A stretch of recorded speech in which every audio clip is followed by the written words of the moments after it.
मुंबई में घूमने की बात हो और एलिफेंटा केव्स का नाम ना आए, ऐसा हो नहीं सकता।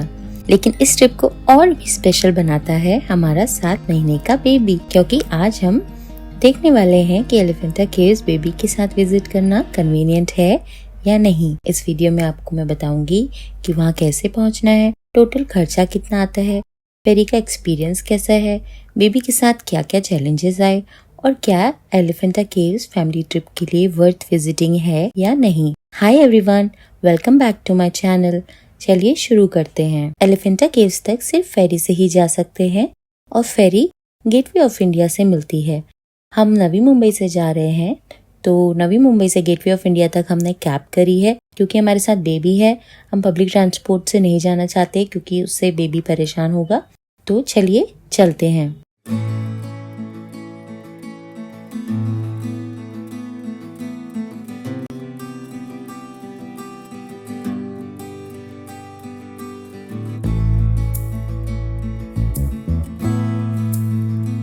कुछ सामान है जो हमने अपने और बेबी के कन्वीनियंस के लिए रखा है। बेबी को कैरी करने के लिए कैरियर, सूदर, दूध की बोतल, दूध, banana, diaper, brush cream, wipes, hanky, sheet for changing, गर्म पानी, ठंडा पानी, बैग और एक छोटा बच्चा।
तो हम पहुंच गए हैं गेटवे ऑफ इंडिया।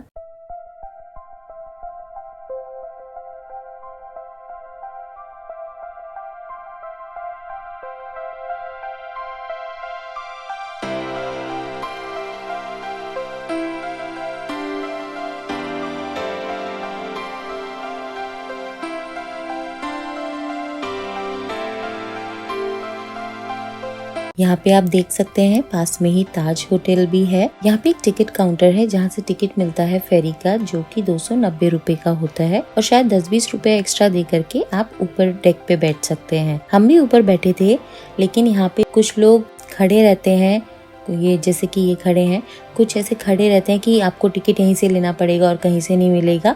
तो हमको इतना आइडिया नहीं था, तो हमने इनसे ही ले लिया और इन्होंने हमें पर पर्सन एक टिकट दिया 500 रुपए का। टिकट काउंटर शायद कोई लेफ्ट में होगा, मुझे तो दिखा नहीं, लेकिन आप अगर आ रहे हैं तो आप इस स्कैम से बच के रहें और टिकट काउंटर चेक करें, क्योंकि सिर्फ 260 to 290 रुपीज़ का है राउंड ट्रिप, जिसके लिए हमने 500 रुपीज़ दिए।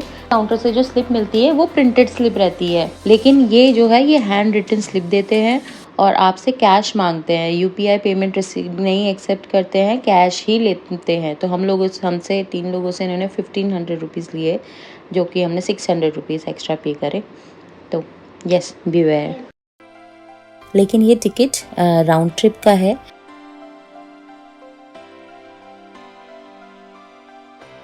इसी टिकट से आप फेरी में जाएंगे। इस टिकट को आप संभाल के रखेंगे और जब आप शाम को वापस आएंगे तो किसी भी फेरी में बैठ सकते हैं और आप उन्हें ये टिकट दिखाएंगे। वहाँ पे आपको टिकट नहीं लेना होता है।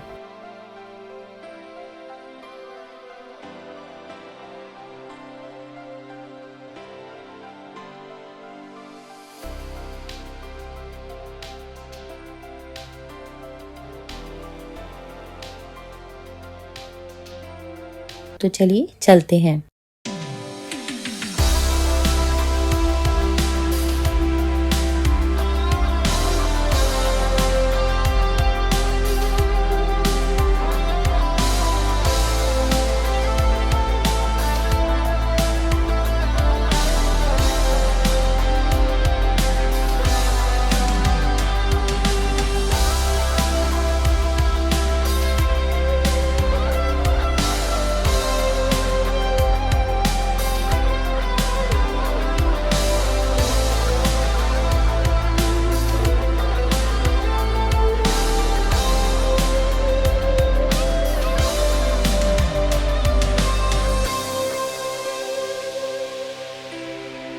गेटवे ऑफ इंडिया से एलिफेंटा जाते वक्त सिर्फ समुंदर ही नहीं दिखता, बल्कि मुंबई हार्बर का असली स्केल भी देखने को मिलता है।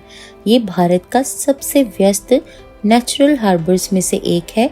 इसी रूट पर आप कंटेनर शिप देखेंगे, जैसे कि देखिए वो एक ब्लू कंटेनर शिप आ रहा है।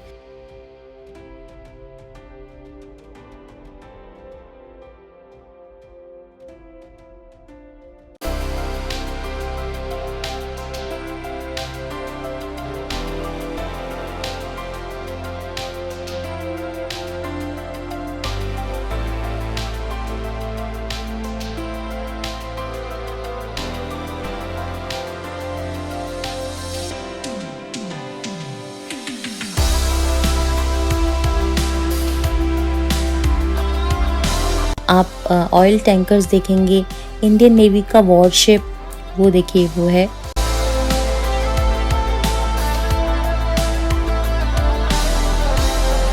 कोस्ट गार्ड का पेट्रोल बोट्स और छोटी टैग बोट्स को एक साथ देख सकते हैं।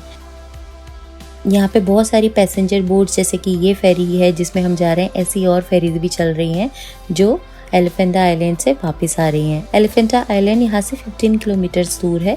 तो जब आपको इतनी सारी अलग अलग शिप्स और बोट्स देखने को मिलती है, इसलिए एलिफेंटा की फेरी राइड सिर्फ एक सफर नहीं है, बल्कि मुंबई के मैरीटाइम लाइफ का भी एक अनोखा एक्सपीरियंस है जो आपको जरूर करना चाहिए।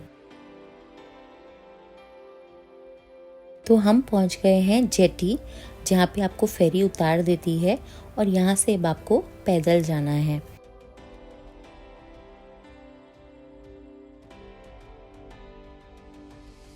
अब जब हम पहुंचे तो हमें भूख लग गई थी, तो यहाँ पे ये फ्रूट स्टॉल्स हैं इतने अच्छे अच्छे, उससे हमने फ्रूट सैलेड लिया और फ्रूट सैलेड खाया।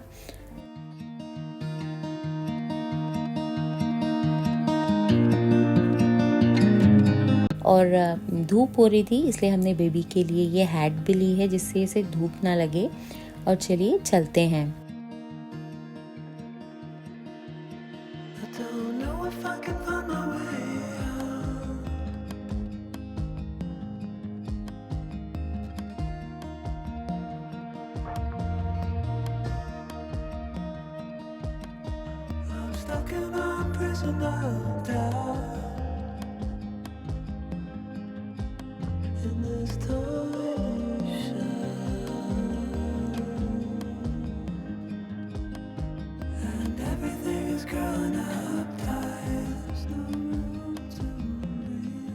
ये जो ट्रेन आपको दिख रही है, ये ट्रेन नॉर्मल डेज में शायद चलती है, जो 20 रुपये या 10 रुपये लेती है आपको स्टेयर्स तक ले जाने के लिए, लेकिन आज ये नहीं चल रही है तो अब हमें पैदल ही चलना होगा। यहाँ पे बहुत सारी शॉप्स लगी हुई हैं, खाने के लिए छोटे छोटे रेस्टोरेंट्स भी हैं, छोटे छोटे स्नैक्स आइटम आपको बहुत सारे मिल जाएंगे, टॉयज़ की शॉप है, कपड़े भी मिल रहे हैं।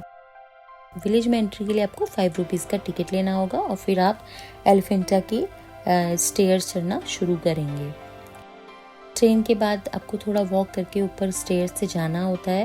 रास्तों में बहुत सारी सोवेनियर शॉप हैं, यहाँ हैट्स, हैंडीक्राफ्ट्स, मैग्नेट और लोकल आइटम्स मिल जाते हैं।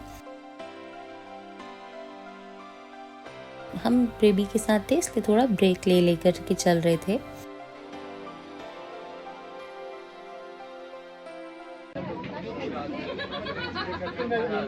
कितने से स्टार्ट है संग?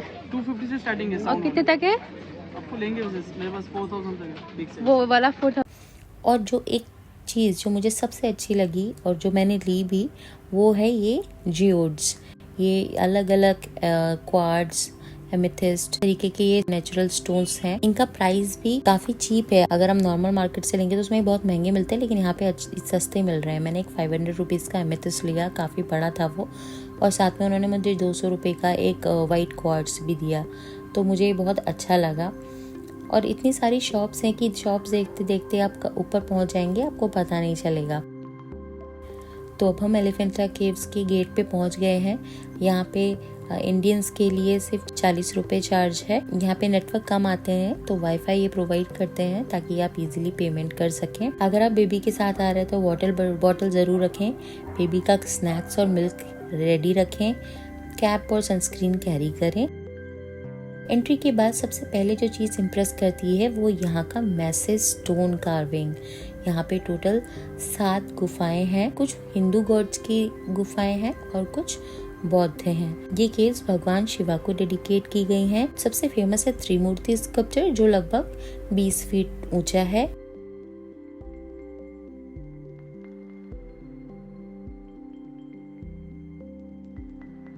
यहाँ पे नटराज की भी मूर्ति है और बीच में बड़ा गर्भगृह है। यहाँ पे टोटल ऑलमोस्ट 26 पिलर हैं और ये सारी मूर्तियां और पिलर सब एक ही स्टोन को काट के बनाई गई हैं, जैसे कि एलोरा में है उसी तरीके का ये भी बना हुआ है। हर तरफ स्टोन पिलर्स और सेंचुरीज पुरानी कार्विंग देखकर सोचने पर इंसान मजबूर हो जाता है कि बिना मॉडर्न मशीन्स के ये सब कैसे बनाया गया होगा। स्टोन केव्स होने की वजह से अंदर नेचुरली ठंडक रहती है। माना जाता है कि इन केव्स का कंस्ट्रक्शन 5th से 6th सेंचुरी के बीच हुआ था। यहाँ टोटल 7 रॉक कट केव्स हैं और ये यूनेस्को वर्ल्ड हेरिटेज साइट भी है। तो मैं आपको यहाँ की कुछ हिस्ट्री बताती हूँ। आज जिसे हम एलिफेंटा केव्स कहते हैं, इसका असली नाम घारापुरी था, जिसका अर्थ है गुफाओं का नगर। यह द्वीप प्राचीन समय में भगवान शिव की उपासना का एक महत्वपूर्ण केंद्र था और समुद्री व्यापार के मार्ग पर होने के कारण व्यापारियों और तीर्थ यात्रियों के लिए भी यह महत्वपूर्ण स्थान था। ये गुफाएं किसने बनवाई, इसका कोई निश्चित उत्तर आज भी नहीं है। इतिहासकारों के अनुसार इसका निर्माण लगभग 5वीं या 6ठी शताब्दी के बीच हुआ था। अलग अलग विद्वान इसके निर्माण का श्रेय अलग अलग राजवंशों जैसे कोंकण मौर्य, कलचुरी, चालुक्य या राष्ट्रकूट को देते हैं। सन 1534 में पुर्तगालियों ने गुजरात सल्तनत से इस क्षेत्र पर अधिकार कर लिया। जब वे इस द्वीप पर पहुंचे तो किनारे के पास उन्हें काले पत्थर से बनी एक विशाल हाथी की मूर्ति दिखाई दी। हालांकि इस समय पर यहाँ पे हाथी की मूर्ति कोई नहीं है, लेकिन यहाँ का नाम उसी हाथी की मूर्ति के कारण एलिफेंटा उन्होंने रखा। क्योंकि घारापुरी नाम उनके लिए बोलना कठिन था तो उन्होंने इसका नाम एलिफेंट आइलैंड रख दिया। जब पुर्तगालियों का शासन यहाँ स्थापित हुआ तब ये गुफाएं सक्रिय पूजा स्थल नहीं रही। पुर्तगाली सैनिकों ने कई मूर्तियों को निशानेबाजी के लिए इस्तेमाल किया। इसी कारण आज कई मूर्तियों के चेहरे टूटे हुए हैं, हाथ पैर क्षतिग्रस्त हैं, नक्काशी के हिस्से गायब हैं। धार्मिक असहिष्णुता, मूर्ति पूजा के प्रति विरोध, सैन्य अभ्यास और उपेक्षा, इन सभी कारणों से गुफाओं को भारी नुकसान पहुंचा। हालांकि हर नुकसान केवल पुर्तगालियों द्वारा नहीं हुआ, कुछ क्षति समय, मौसम और प्राकृतिक क्षरण से भी हुई। बहुत कम लोग जानते हैं कि एलिफेंटा केव्स में आज हाथी की कोई मूर्ति नहीं है, जबकि इसी मूर्ति के कारण इस द्वीप का नाम पड़ा। 19वीं शताब्दी में अंग्रेज अधिकारियों ने उस हाथी की मूर्ति को इंग्लैंड भेजने की कोशिश करी, लेकिन उसका वजन इतना अधिक था कि उसे उठाते समय वह कई टुकड़ों में टूट गई और शिप में उसे नहीं ले जा सके। तो बाद में उन सभी टुकड़ों को मुंबई लाया गया। बाद में ब्रिटिश इंजीनियरों ने उसके टूटे हुए हिस्सों को फिर से जोड़कर खड़ा किया। आज वह मूर्ति वीर माता जीजाबाई भोसले उद्यान में रखी हुई है, जिसे पहले विक्टोरिया गार्डन के नाम से जाना जाता था। एक इम्पोर्टेंट वार्निंग ये है कि यहाँ पे मंकीज बहुत हैं और वो आपके हाथ से सामान छीन सकते हैं। स्पेशली अगर आपके पास कुछ खाने पीने का सामान है तो आप थोड़ा सतर्क रहें। अगर आप एलिफेंटा केव्स विजिट करने का प्लान बना रहे हैं तो याद रखिए मंडे को केव्स बंद रहती हैं। मॉर्निंग फेरी लेना बेटर है। कंफर्टेबल शूज पहनने चाहिए। वाटर बॉटल जरूर कैरी करनी चाहिए। समर्स में कैप और सनस्क्रीन मस्ट है। बेबी के साथ आ रहे हैं तो कैरियर जरूर लेकर के आएं। तो अगर हम बेबी के एक्सपीरियंस की बात करें तो उसे घूमना पसंद है और बच्चों को घूमना पसंद होता है। तो वो रोया नहीं, हमने उसे टाइम से फीड करा दिया तो हमारे साथ वो घूमता रहा, तो उसे अच्छा लगा और उसे कोई दिक्कत नहीं आई। ये एक बहुत अच्छी जगह है। यहाँ पे सिर्फ इंडियंस ही नहीं, फॉरेनर्स भी घूमने के लिए आते हैं और आपको भी यहाँ जरूर जाना चाहिए। हमें बहुत मजा आया। आते आते शाम हो गई थी और जब हम फेरी से वापस आ रहे थे तो नज़ारा एकदम देखने वाला था। गेटवे ऑफ इंडिया और वो ताज होटल वगैरह, वहाँ पे जो लाइट्स चल रही थी रात को, तो वो इतनी सुंदर लग रही थी देखने में। तो वो एक्सपीरियंस भी एक बहुत अच्छा था। मुझे एलिफेंटा केव्स घूम के बहुत मज़ा आया। ये था मेरा vlog 1 day trip to Elephanta island का। आपको व्लॉग कैसा लगा प्लीज़ कमेंट में बताइए और प्लीज़ सब्सक्राइब कीजिए। बाय।